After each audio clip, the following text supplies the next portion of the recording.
नमस्कार दोस्तों, स्वागत है आप सभी का द वर्ल्ड न्यूज के एक और नए एपिसोड में। तो दोस्तों, रशिया ने आखिरकार भारत को वो ऑफर दे दिया है जिसे सुनकर भारत खुशी से झूम उठा है। और यकीन मानिए, भारत के लिए ये खुश होने वाली बात भी है, क्योंकि काफी लंबे समय से हम इसका इंतजार कर रहे थे और अब रशिया हमें ये देने को तैयार हो गया है। लेकिन ये है क्या? दरअसल ये एक बहुत ही खास तरीके का न्यूक्लियर फ्यूल है। हालांकि अब आपके मन में ये सवाल आया होगा कि रशिया भारत को ये न्यूक्लियर फ्यूल दे क्यों रहा है और भारत इस न्यूक्लियर फ्यूल का कैसे इस्तेमाल करेगा और क्या हमें इसका फायदा होगा। तो निश्चिंत रहिए, इस वीडियो में मैं आपके सारे सवालों का जवाब डिटेल से दूंगा। लेकिन सबसे पहले इस मामले को शुरू से समझ लीजिए। दरअसल दोस्तों, आपने अक्सर सुना होगा कि जो न्यूक्लियर फ्यूल से चलने वाली चीजें होती है उनकी रेंज अनलिमिटेड होती है। उनमें आप एक बार न्यूक्लियर फ्यूल डाल दो और वो हमेशा उसे चलाते रहेगा। सबसे बड़ा एग्जाम्पल है न्यूक्लियर सबमरीन का। अगर आप न्यूक्लियर सबमरीन के अंदर इंजन हटाकर उसमें न्यूक्लियर रिएक्टर लगा देते हो और उस न्यूक्लियर रिएक्टर में न्यूक्लियर फ्यूल डाल देते हो तो उससे वो सबमरीन सालों तक चलती रहेगी। उसे बार बार कुछ महीनों के बाद पानी के ऊपर आकर फ्यूल नहीं भरवाना पड़ेगा, यानी कि फ्यूल के टेंशन से छुटकारा मिल जाएगा। तो देखिए, ये बात कुछ हद तक सही है, लेकिन ये सारी चीजें डिपेंड करती है न्यूक्लियर फ्यूल के प्योरिटी पर। न्यूक्लियर फ्यूल जितना ज्यादा प्योर होगा वो उतने ज्यादा लंबे समय तक चलेगा। जैसे कि न्यूक्लियर सबमरीन और न्यूक्लियर एयरक्राफ्ट कैरियर में जो न्यूक्लियर फ्यूल इस्तेमाल होता है वो बहुत ही ज्यादा हाई ग्रेड का होता है और बहुत ही ज्यादा प्योर होता है।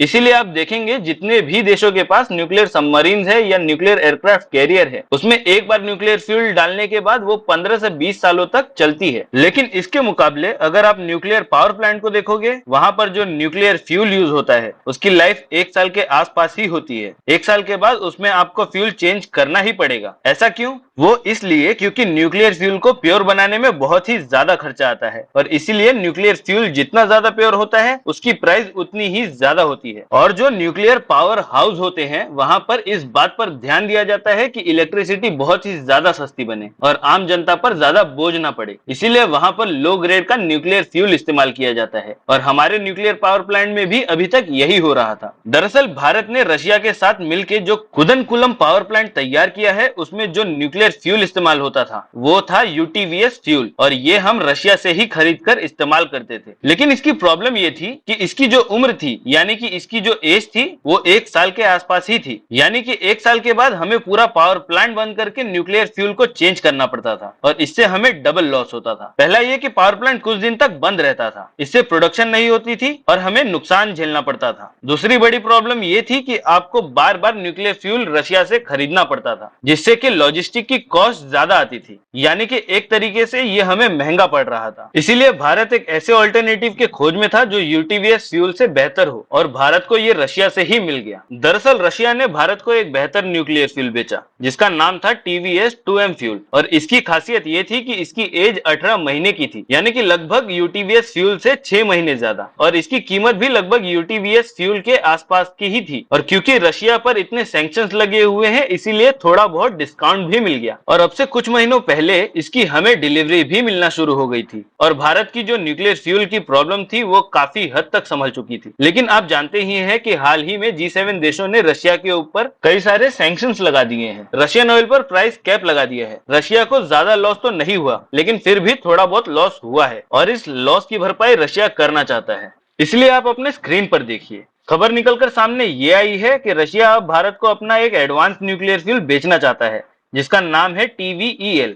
और इस फ्यूल की खासियत ये है कि ये यूटीवीएस फ्यूल से दुगना चलता है। इसकी जो एज है वो 24 महीने की है, यानी कि भारत ने एक बार रिफिल किया तो सीधा 24 महीने के बाद दोबारा रिफिल करना पड़ेगा। और ये भी बताया गया है कि रशिया इस TVEL फ्यूल को काफी कम प्राइस में भारत को ऑफर करने को तैयार है और बताया जा रहा है कि भारत भी इस ऑफर में इंटरेस्ट दिखा रहा है, क्योंकि इससे भारत की न्यूक्लियर फ्यूल की प्रॉब्लम आने वाले कई सालों तक खत्म कर दी जाएगी और साथ ही भारत काफी लंबे समय तक बहुत ही सस्ती इलेक्ट्रिसिटी न्यूक्लियर एनर्जी के मदद से बनाता रहेगा। हालांकि रशिया के इस प्रपोजल पर अभी बातचीत चल रही है। जैसे ही इस पर कोई डील होगी मैं आपको इन्फॉर्म कर दूंगा। आप बस चैनल को सब्सक्राइब जरूर कर लेना। तो चलिए दोस्तों, आपको बताता हूँ कुछ इंटरेस्टिंग फैक्ट्स। क्या आपको पता है एंशिएंट भारत में कई सारे इन्वेंशन किए गए थे जिसे दुनिया आज भी यूज कर रही है। हिस्टोरियंस की माने तो भारत के इंडस वैली सिविलाइजेशन में कई ऐसे एविडेंस है जिससे पता चलता है कि डेंटिस्ट्री उस वक्त लोग प्रैक्टिस किया करते थे।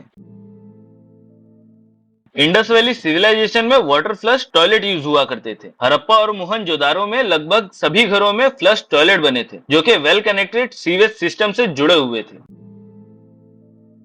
प्लास्टिक सर्जरी की टेक्निक भारत से ही निकलकर यूरोपियन कंट्रीज में गई थी और इस टेक्निक को डेवलप किया था भारतीय फिजिशियन सुश्रुता ने। हालांकि इस वीडियो के बारे में आपकी राय हमें कमेंट सेक्शन में जरूर बताएं और अगर आपको हमारी जानकारी पसंद आती है तो इस वीडियो को लाइक करें और चैनल को सब्सक्राइब करें।